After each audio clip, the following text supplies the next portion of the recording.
மனித உணவு முறைகள்னு சொல்லிட்டு நான் ஒன்று சொல்லிகிட்டு இருக்கேன். அப்படி தான் நான் தானிய உணவுகளை சாப்பிட விட, மாமிசத்தை சாப்பிட விட, மீன் முட்டை இதெல்லாம் சாப்பிட விடாதுன்னு நான் சொல்லிட்டேன். தானிய உணவுனா அரிசி கோதுமை இதெல்லாம் தவிர்த்து விட்டு, மாமிசம் மீன் முட்டை இதெல்லாம் தவிர்த்து விட்டு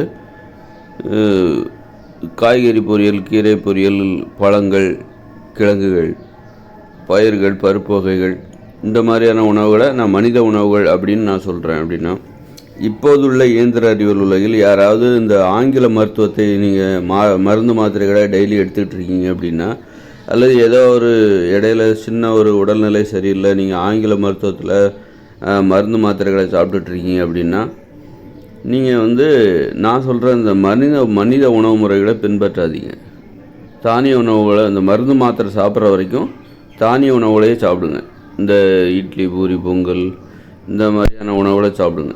ஏன்னா அந்த மருந்து மாத்திரைகள் ரொம்ப வீரியம் மிக்கவை. அந்த வீரியத்தை தாங்கணும் அப்படின்னா அதுக்கு இந்த அரிசி கோதுமையால் செய்யப்பட்ட தானிய உணவுகள், அதை செய்யப்பட்ட இந்த இட்லி பூரி பொங்கல் தோசை இந்த மாதிரியான உணவுகளை சாப்பிட்றது தான் அந்த மருந்து மாத்திரைகளின் வீரியத்தை எதிர்கொள்வதற்கு பொருத்தமாக இருக்கும்.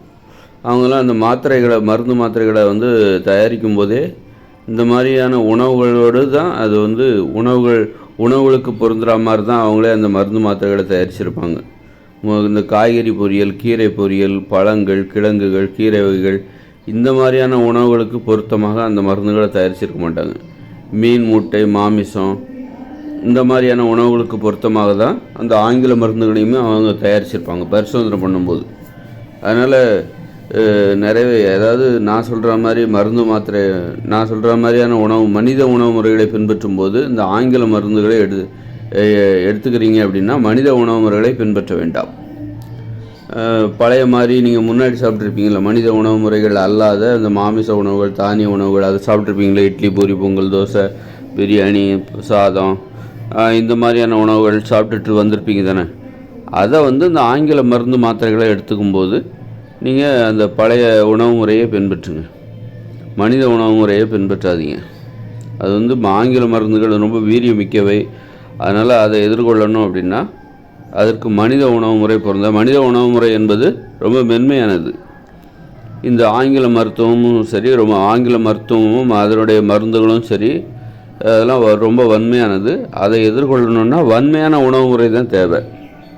இந்த தானிய உணவுகள்லாம் என்பது என்னென்னா வன்மையான உணவு முறை.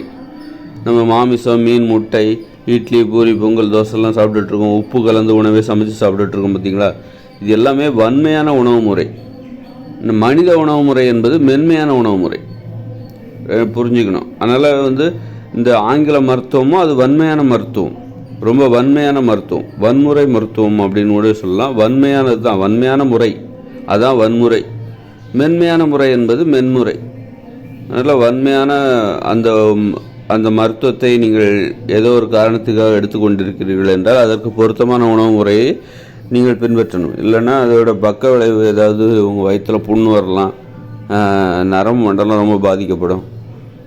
அதனால் ரொம்ப ஆரோக்கியமாக இந்த மாதிரி ஆங்கில மருத்துவத்தை நீங்கள் எதுவுமே எடுத்துக்கல, மருந்து மாத்திரைகள் எதுவும் எடுத்துக்கல அப்படின்னா நான் சொல்கிற மனித உணவு முறையை பின்பற்றுவது ரொம்ப சரியாக இருக்கும்.